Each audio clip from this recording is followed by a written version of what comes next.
Water is life. Some even say it is a basic human right. However, for millions, this is a privilege and it is one of the biggest single threats to life as we know it. In today's show, how can we make water a universal right to access to especially rural communities and water that is safe and nutritious to drink? Workers' World Labour Show starts now.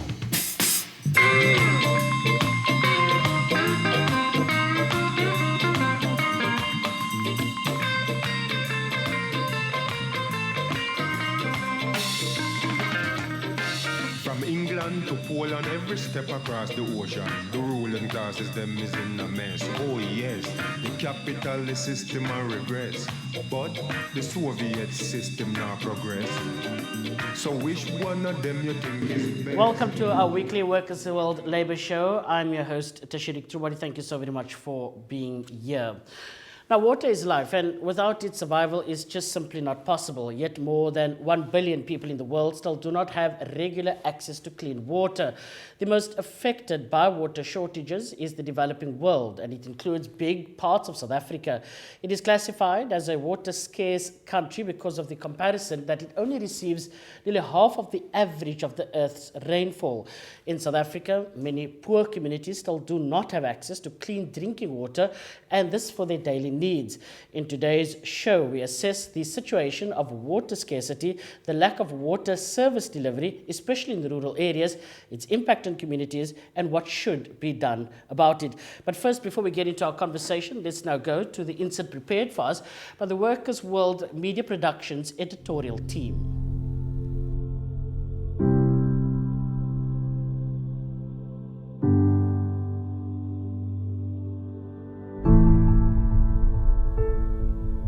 Water has been always an issue, and so every time in all the trainings that we do, no matter whether it's a gender workshop, whether it's a economic literacy workshop, whether it's agroecology work, water has been always at the center of how are we going to get water. Ukuze amanzi siwathole endlini siwakha kompompi sinompompi emagcekeni kodwa baphuma amanzi angcolile abuye aphele sihambise emfuleni kude kuyenzeka uye emfuleni i-hour lonke ngoba ikude ngempela futhi akuphephile leminyango kumele ihambe nama groups nje ukuze siphephe ngoba asathembakalile ngempela nje amanzi ayingxenye yempilo zethu.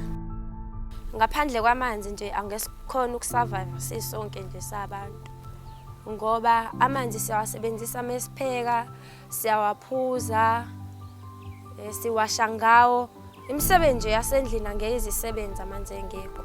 Uhulumeni osiphethe engeke ngize ngikufihle lokho ukuthi uma esakuncengile efuna ukuthi umvotele uyakununusela ngento encane ukuze ubone ukuthi khona into azoyenza. So ube wafaka amanzi kodwa awafinyeleli kubona bonke abantu, and uma ewafakile awekho seduzane fanele uwokhe mhlawumbe uzohamba 40 minutes uyokha amanzi. Njengamanje abathintekike njengoba sekudluliwe kuma election awukwazi nje nokubathinta abasasincengile phela manje sesibavotelile sebe right kodwa thina into isamile namanje amanzi usahamba u40 minutes uyokha amanzi uwafice ngekho mowaficile khona angcolile. Okumanje nake sokuwesi kakhulu ngoba amanzi ngendlela adingeka ngayo nangomthetho obekwe abezempilo ukuthi amanzi adingakala ukuthi ngaso sonke isikhathi lingapheli awungazange uzigeze izandla ngamanzi. The rollout within urban areas in itself, government's been doing very poorly. And we know that, a lot of our rural areas gets totally ignored. So in those areas, I would say that infrastructure and access is even worse. If we look at a basic statistic of less than 50% of households in South Africa have a tap in their houses. So you can only imagine the struggles that people in rural areas are having.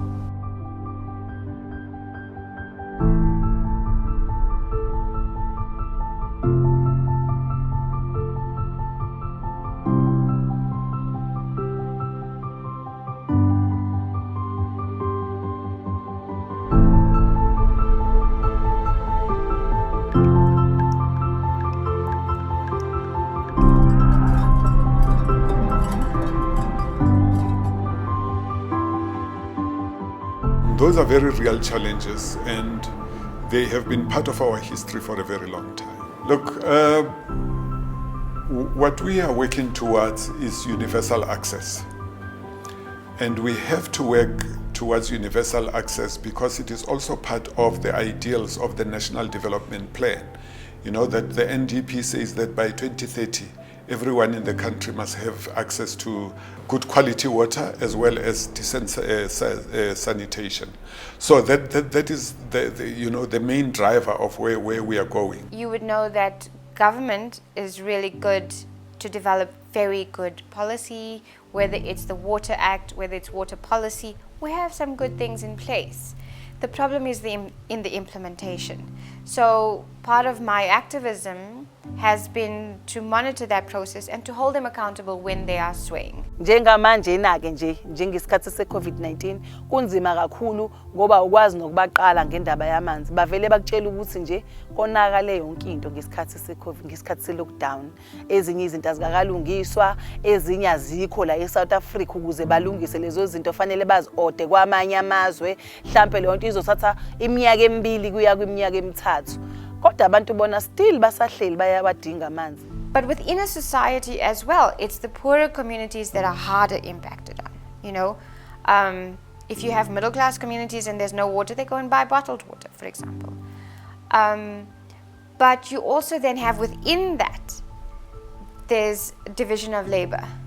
So you have women, for some reason, in many rural areas, women are responsible for washing clothing, for food, for getting water to cook, and for actually going out and getting the water. We saw many cases of children being raped on the way to fetch water during the COVID-19 pandemic. Lokuba nezinto ekwaziwayo ukuthi lokho okwabantu besifazane naloko kwabiwa kwemisebenzi ukuthi lo owabantu besifazane lo owabantu besilisa kuyagcina sekwenza ukuthi abantu babe nokubukelana phansi. Sekugcina ke sekubenza abantu bagcine sebeba naloko ukuhlukumezana.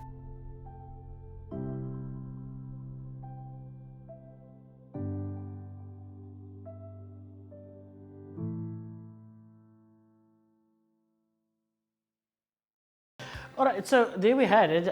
Evidently, there can be an abundance of water, but how that is managed is one element. And over and above the fact that there's a scientific view that says that we definitely have lower than usual rainfall in southern Africa. Now, surely, for the type of sprawling communities that we do have in southern Africa, this is definitely a big hindrance and a concern to a quality life. And let's get this conversation going now. Siya Miyeza, Project Manager at Environmental Monitoring Group, the EMG. Masibongile Mtungwa, the Director of Women Leadership and Training Program. Moketsi Diba is the spokesperson at the Bochabelo Unemployment Movement out in the Free State. Thank you very much for being with us. I want to start off with you, Siya. Maybe just to set the scene for us. What are some of the considerations when we look at water security in a place like Southern Africa and in South Africa in particular? Thank you, Tarek. So when it comes to South Africa, as we know, well, with just a lot of what we're experiencing, the country is identified as a water scarce country, mainly because our country's average rainfall is 450 millimeters, short of the world or global average rainfall of 860 millimeters. So that gives you a sense of how the shortfall of the country's water, but also then a skewed distribution of water, rainfall and water resources in the country also put a lot of pressure on where water is and how water is distributed across the country. And that's an important distinguishing element to consider, where the water is and whether it's reaching the people that quite need it. And we've seen how things have changed in the recent times. Ms. Mugila, I want to maybe just tease out that with you very quickly. Do you believe that what we have is an immediate threat of a water scarcity problem, that there's not enough rain that's falling? Or do you believe there's lots to be talked about in terms of the management of the existing water augmentation plans that we do have? Well, yeah, I think It's both, we cannot shy away from the fact that we are a water scarce country. So that is our given situation, as Sia has indicated. But at the same time, for rural communities, for us, we know that, if rural people have to fight for anything, in the country, they will have to, they will be at the bottom of everything. Like at this time, if I take just one case of where things are in one municipality, district municipality in KwaZulu-Natal, there's only 43% of the 43% of the water, it's not in the household, so there's no pipe water there. So that then speaks to a reticulation problem, which is a service delivery issue. And I want to come back to you on that particular point, because Moketsi, what happens in the instance that there are very many rural communities that need access to water, and when they don't have access to water, what is the typical situation that confronts that rural community and a particular family? Thanks. This issue of water scarcity in our country is very emotional, because last month I was in Paris doing a story around the water crisis in Free State. So I think it's a burden on itself or on the communities, because now we in Free State, we are one of the provinces that is being identified as a drought area.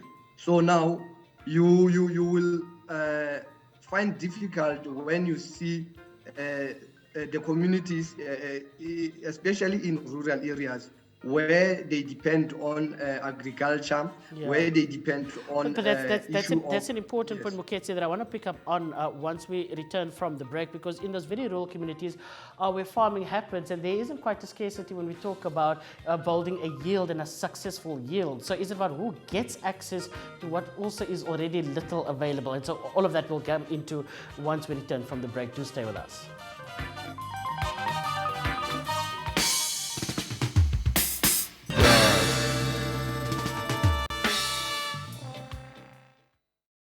Welcome back. Before we continue, let's get into this week's Labour News highlights.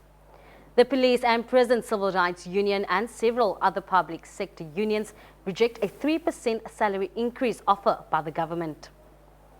CSV Construction is refusing to engage with NUM after a worker died on duty at the Mitchells Plain site on Tuesday.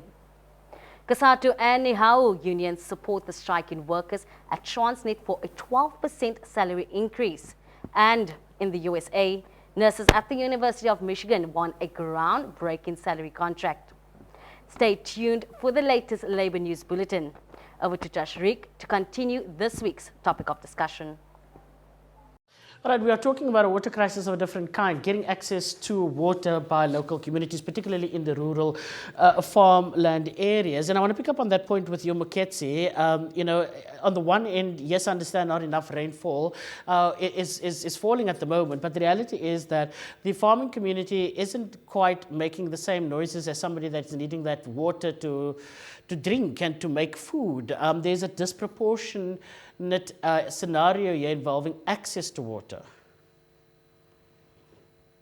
Yeah, you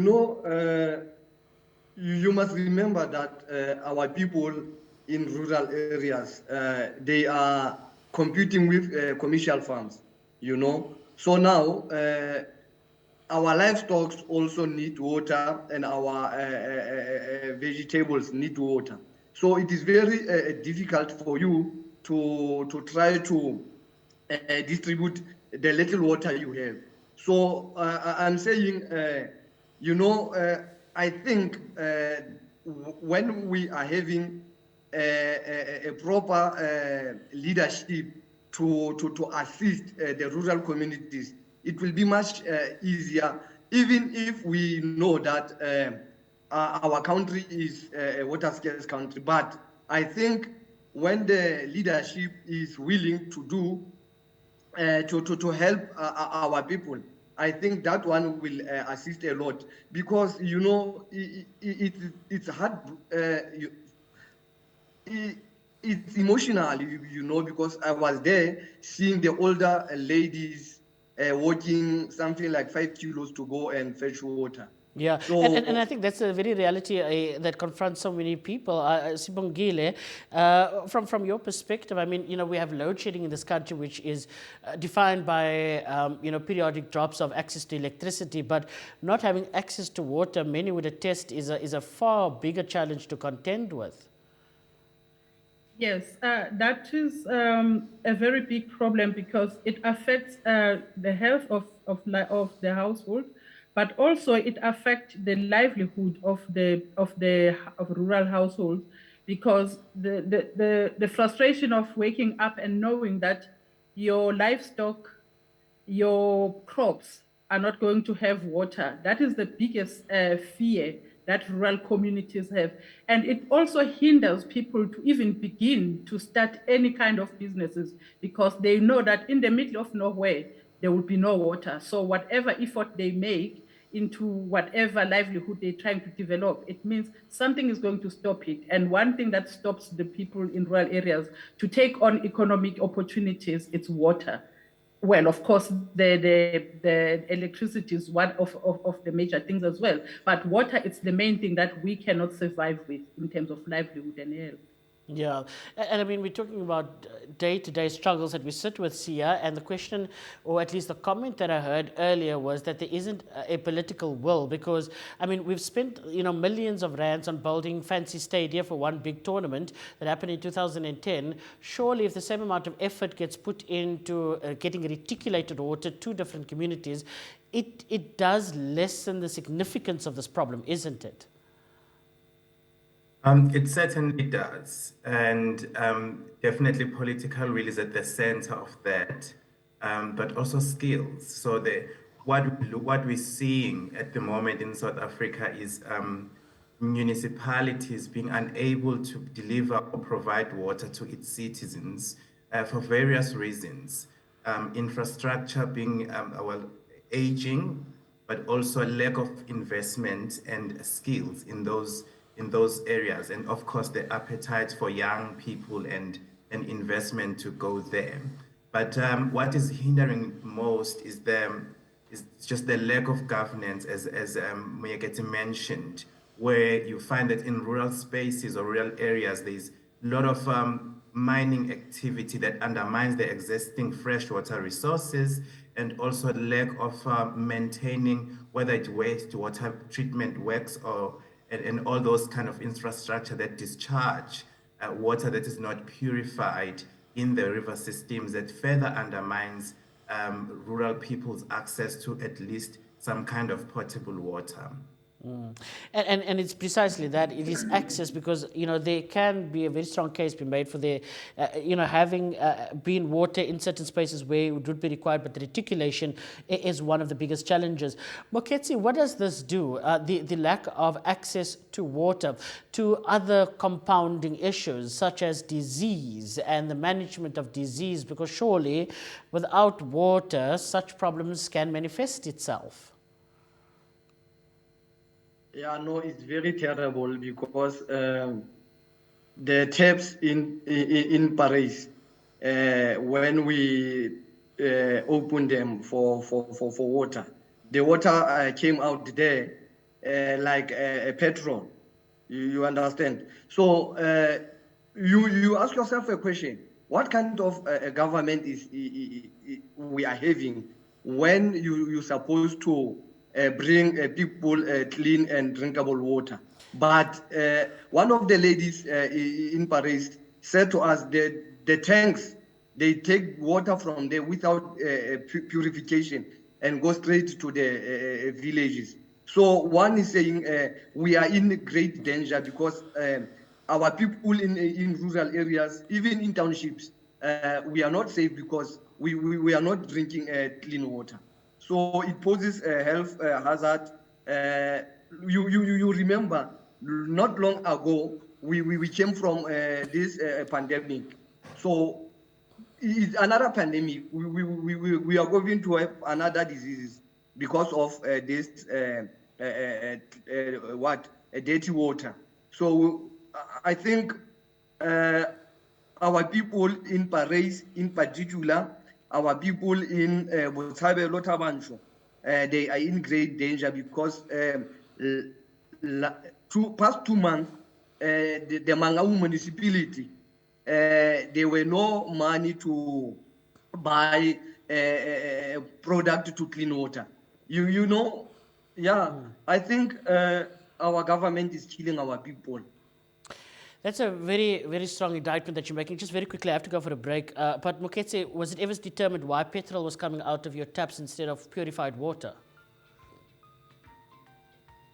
No, the water there, it looks like a petrol. Ah, okay. Yeah. And that, of course, speaks to, again, when it's reticulated and whether or not that water is, in fact, purified. And that's a conversation I want to get back onto once we return from the break.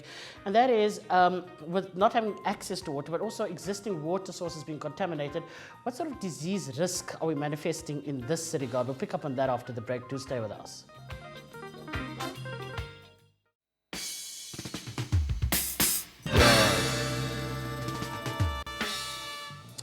Access to clean drinking water is most certainly a universal right, but it gets muddied when particularly we have lack of service delivery and scientific results that show we do have less than usual rainfall. So how do we use the existing augmentation to make it reach, particularly in rural communities? See, I want to talk to you about the cleansing and the purification of water and the treating of water. How do you believe the regime is at the moment in terms of just doing that? Do we have good compliance with water purification and cleaning standards at the moment? No, we don't. We are far from that, especially in rural municipalities. It's amazing that in 2015, 80% of South African freshwater resources were so badly polluted that were even impossible to purify in a state that it could be drinkable. And just the release of the blue drop, green drop by the DWS recently really shows you how bad the state of drinkable water is in South Africa, like fresh water. So, and now that is exacerbated by the power cuts that go with that. We know that at every stage of water supply, the water and energy intersect. So with that, we definitely have a high possibility of having absolutely undrinkable water reaching people's taps, if they have taps for that matter.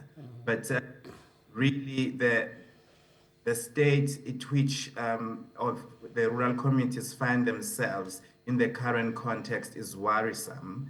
And even in the fresh water that flows in the river that is drunk by livestock and that is used for farming purposes is really at a dire state at the moment.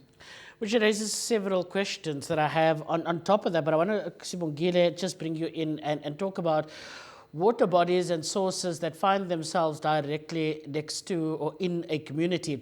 I recall in recent times we spoke about the Makassar, Khayelitsha sort of corridor there that extends to the southern parts of the Cape.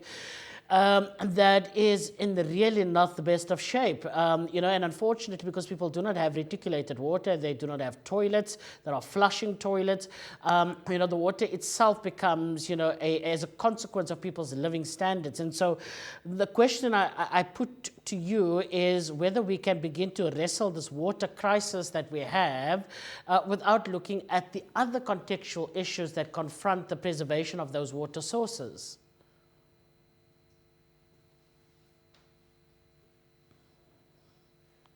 Sibongile. Right, we'll come back to Sibongile on that question. Moketse, I want to just touch this base with you on this. The fact that one cannot begin to have a proper conversation without looking at the contextual issues around communities that live around those water sources. Yes, what you are saying is happening right in under my nose. We have an informal settlement in my township in Botshabelo. You know, since they don't have water it's about 4 weeks now, and they are using flush toilet.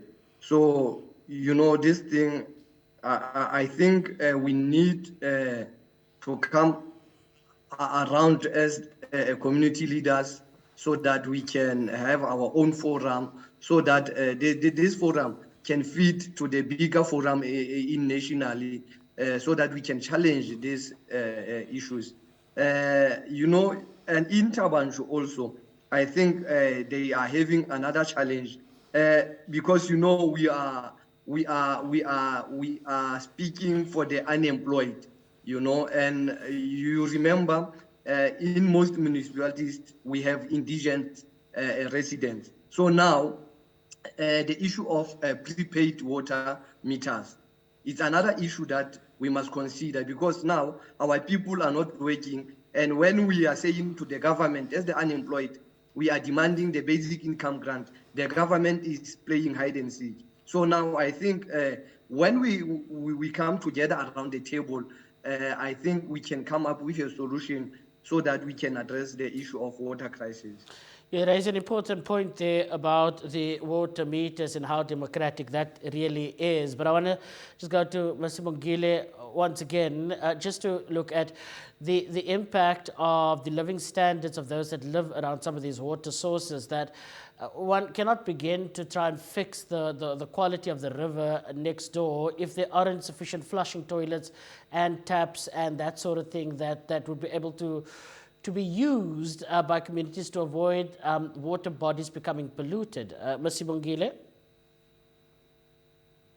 Yes, that is true. I think on the other side, what is very important is for communities to be aware of the dangers of the water that they are drinking. I think that is one of the key issues, because the reason there's not enough toying or demand, for clean water, sometimes it's because people are not aware, especially those who live next to the big rivers like we are in the Mzimkhulu River. People look at that water and they see it as clear water and they think it's clean water, and it's not. And it means people, have got a perception that clear water is equal to clean water. And once they know that water, how dirty that water is, I think it will be at that time that people take into their hands to see what they can do themselves, their role in making sure that rivers are clean, but also holding the companies accountable, the factories next to those rivers, to say you can't dispose to this water because we depend on this water. So there's so much work to be done with communities, but at the same time to hold the companies accountable. But it is possible to look after your water after all. If it's your river, then it's your life, because the river or the springs and the wells, they are not just water for health, but it's also a spiritual issue, that you cannot just have that water and perform certain rituals and all the the rite of passage and everything that people have to perform in those rivers. So because of that, if you lose your river through pollution or anything else, you're not just losing the water for health, but your spiritual health. And today, mental health is one of the biggest issues. And water is another key solution to mental health. So all those things have to come together. No, they absolutely do, especially the use for religious purposes as well. So yeah, before I go to the break, just very quickly, how often would you say body and water sources in communities are being cleaned? I can understand the bigger dams where we get reticulated water from, but those water bodies inside communities or where communities do live, are they frequently cleaned? No, not at all. Mostly because of just the point that Sibongile made, where you can't tell whether the water is dirty or not because it has chemicals. But we also, in urban areas or peri-urban areas, we have solid waste, which is the failure of providing basic services of removing waste. Yeah. So there are the intersection when it comes to rivers and water bodies around. clean. And that, I want to segue into our next conversation about what are the compliance areas that simply is not being attended to here. We're getting to that after the break, so do stick with us here on the Workers' World Labour Show.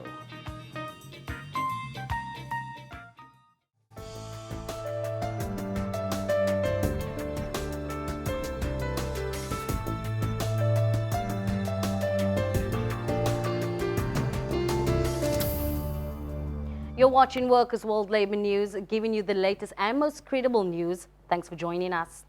The Police and Prison Civil Rights Union noted with disdain a joint statement issued by the Public Service and the Treasury Ministers that blamed unions for the stalemate in the public sector wage negotiation. Pop Crew highlighted that the government initially came with a 0% offer, and later on the 20th of June 2022, they presented a 1.5% offer on the baseline and a non-pensionable cash gratuity. The majority of unions rejected their offer, and since then, the employer has officially withdrawn the 3% offer, while they continued to claim that they offered a package that amounted to a 7.5% increase. Pop Crew, the government of dishonesty and attempting to mislead public sector workers. The National Union of Mine Workers in the Western Cape, organizing in the construction, metal, energy and mining sector, has learned with shock the incident involving workers from CSV Construction while on duty in the Mitchells Plain site.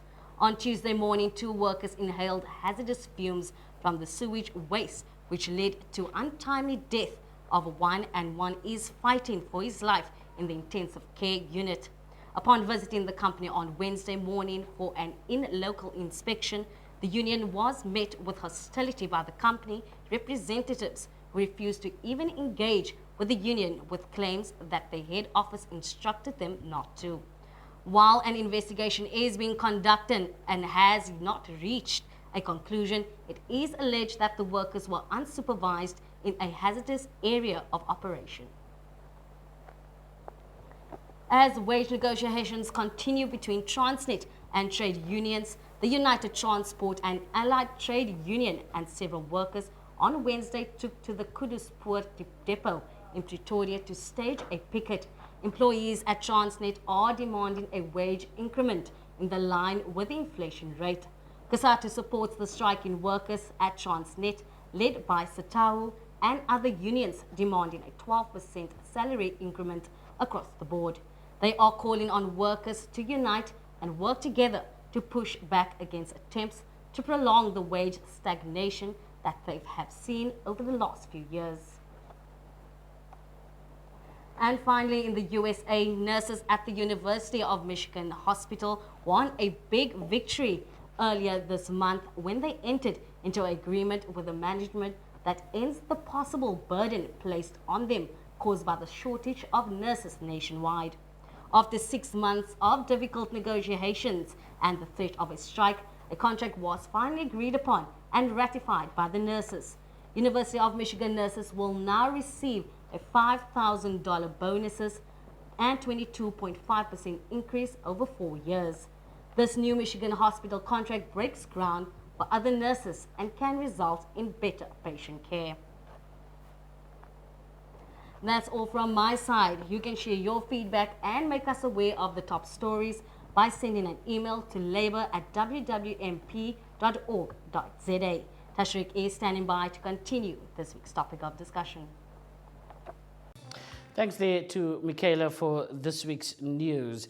Right, let's pick up on the issue around compliance, because that is a big challenge that we sit with. The reality is that people would go to where they find water sources. In fact, the old tale of the capture of South Africa by Van Riebeeck and other settlers were, they went where the water was. The biggest and the main battle that happened around the Black River were the Khoisan people. So that is water is historically, it is what is required. But I want to, Moketse, just very quickly start off with you on this particular segment to look at whether you believe at the moment, the government, there's too much red tape between understanding who's responsible for what exactly, because some of it lie within the role of municipalities, some within provincial government, and some deals with national government. Do you think that is what is needed to be dealt with in order for us to purely identify who are the responsible parties here to ensure that they do what they need to do? Yes, I think the issue of compliance is very much important. One, we need to understand and have a knowledge where our water comes from and who is responsible for our water. Because now government is claiming is responsible nationally. Then when it comes to a provincial government and local government, that is where we find ourselves in a conundrum, because municipalities, they have their own way of running a local government. So now the accountability part is what is lacking in compliance, because now when the provincial government found itself lacking, it will put a blame on a local government. Then the local government will eventually put blame on a national government. When we are demanding this prepaid meter waters to be abolished, they will say it's municipality, it wants to have a revenue. So you are asking yourself, how can you want a revenue while you know you are having an unemployed people? In Mangaung, we have, so maybe we are number 2 in the country with people who are not working. So now this issue of compliance, we need to understand, we need to know who the big companies, some of them, they are owning our resources of water. Yeah. So we need to know actually who is who. Yeah. Then we maybe if I put that to Sia, as the project manager at the environmental monitoring group, Sia, why is this such a complicated thing to understand around which party takes responsibility for what different elements of water delivery and service delivery? It's a couple of factors, Tariq, when it comes to compliance and responsibility within the spheres of government. But I think when a lot of it sits with the local municipalities being unable or having not enough resources to carry out their duties, and then I wouldn't want to take out the influence of party politics that always stir the pot, even for the worst. When it comes, we know that there are 2 laws in South Africa, or acts: the Water Service Act and and the other one, where the Department of Water and Sanitation really sits as a custodian of our water resources. Those powers sit with the minister, and we're looking at big dams and so on. Yeah. But then responsibilities that flow down into provincial custodianship or managementship. But that part is really in the middle and doesn't have it's lacking definition, as is everything that's got to do with provincial governments. Yeah. Its placement is so highly problematic. But I want to quickly just talk to Sibongile before we go to the break. Around particularly the issue, during COVID, when we had a bit of a breakdown to services and touching communal areas was seen as such a problematic area. But the problem is you can't get access to water without getting access to a communal water source. And I'm wondering whether and how, what is your impressions of what happened during the COVID years and whether rural communities had access to water? During the COVID period, water was such a big issue and people had no access to water. And the little communities that have got piped water at a communal level, those taps were dry many times. So people had to rely on rivers, springs at that time. And what did that really mean? It meant that people have to find solutions on their own. There was no government at that time to provide the water, to fix the water situation, because everything, when you go there, you'll be told, no, the water tank is broken and the parts cannot be found because of COVID. So everything was just broken down and not working because of COVID. So people had to take it into their hands, especially girls and young women who still find themselves with a burden of carrying water in the rural areas. They had to find solutions on their own. And one of the solutions that I've seen happening is them testing the water, knowing the water that they are drinking, and avoiding some water that they thought was safe. Yeah. That's an important point, Sibongile, that you're making there, because one of the questions I always had was, why are gogos and women carrying buckets of water? I mean, where are the men in all of this? But also, how do we get access of that water to where people live? That's a question we pick up on after the break. Do stay with us.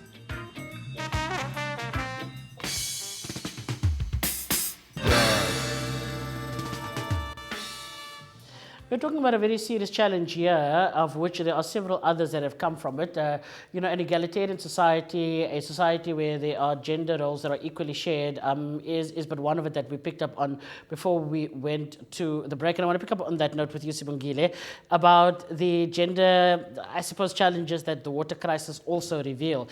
It is largely women that carry those water.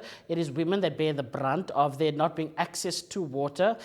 Women need it for hygiene purposes, when it's that time of the month and all of those sorts of things. There are very many challenges that come with not having access to water, but I can't not necessarily reflect on how there is a gender disparity here, and how a lack of access to water reveals that gender disparity. Yeah, I think, we sit in a patriarchal society that has been there for a long time, and it has found ways of normalizing itself, into culture, into practices, into norms and everything. And that was very clear during COVID-19 period. And we found that what has to shift, or that is beginning to shift, at least where we are, is the traditional leaders, is the boys and the young men understanding what water is, based on the struggles of girls, understanding the struggles of girls, because we saw that if things have to change, men and young women have to understand what is water, based on what we need today. But also going back to the indigenous knowledge, for an example, the traditional medicine, it's inclusive in terms of who fetches water. So traditional medicine tells us everyone has an obligation to fetch water, because as a young man, you can't use water that has been carried by someone to perform whatever medicine you actually want to use and things like that. So that was one thing that helped the community to come together to see that, in fact, water is for everyone. And traditionally, even though today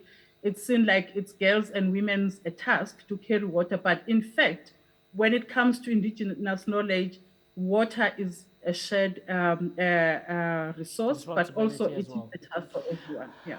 And that's what I want to pick up on, with you, Moketse. How do we begin to chart a scenario where we begin to look at this, that getting water to communities is indeed a universal right? And how do you believe communities can become a lot more louder and vocal about demanding that right?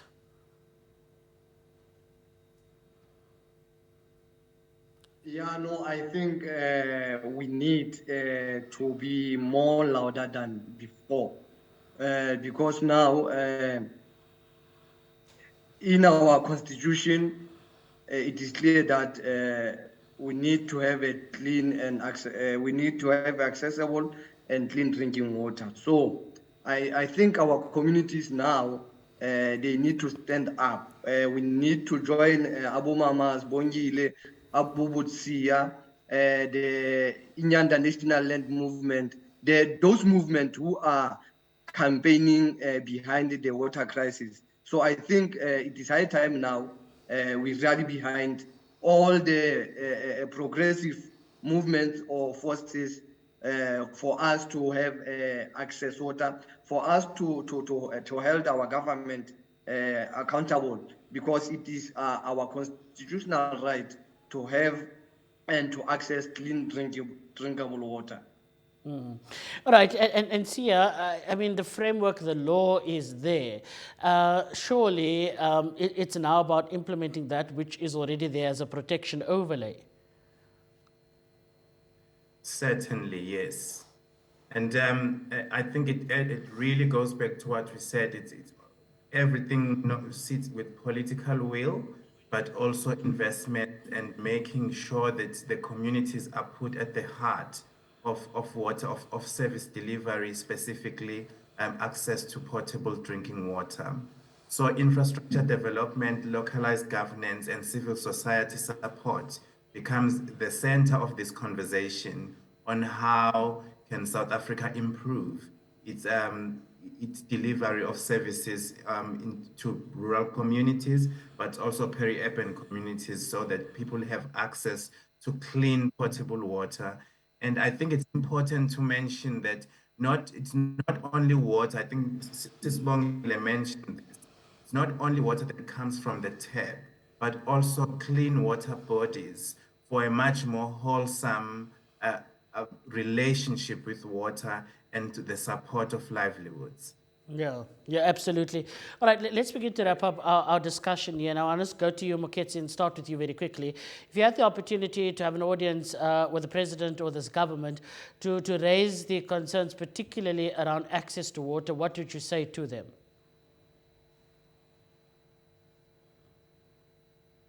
Thanks for the opportunity, Cape Town TV. I would like to say to our government, they must now stop budget cuts, because we know our government is in favor of austerity measures. So I'm saying to the president or to the Minister of Water and Sanitation, it is high time now you think about South Africans. We know our government, in most cases, they put profit before the people. Now they must stop putting profit before the people. They must think first, as is their principle of Batukupeli. They must put that principle in action. And we are saying, as the unemployed movement around the country, Botshabelo unemployed movement, we are campaigning around the basic income grant campaign. So our demand as the unemployed is 1,500. So we are saying to the groups of Sia and Umams Bongile to rally behind our demand as the unemployed. Thank you, Ndati. All right, and Mr. Mongile, let's end it off with you very quickly. I mean, surely there are a myriad of challenges, a lot of which we spoke about that needing to get through. But what are the almost immediate solutions to some of these challenges that you believe are practical for us to begin to dent the problem that we sit with? Yes, the National Water Resource Strategy, well, I hope that's going to be effective soon.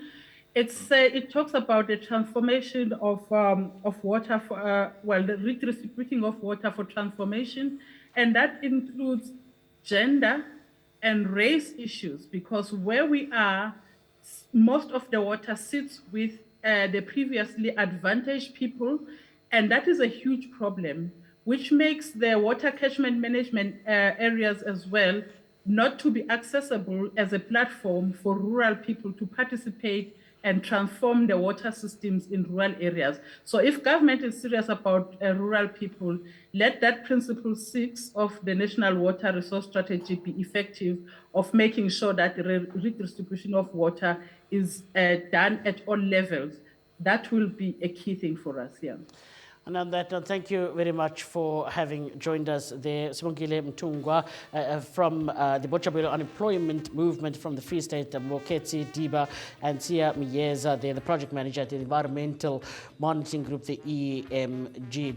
And as we've heard there, water is a fundamental universal right, if only we have the political will to actually realize it. And that's the question we leave you with here this evening. Thank you for having tuned in. This was Workers World Video Production. Until we chat again, have a lovely time. Bye-bye.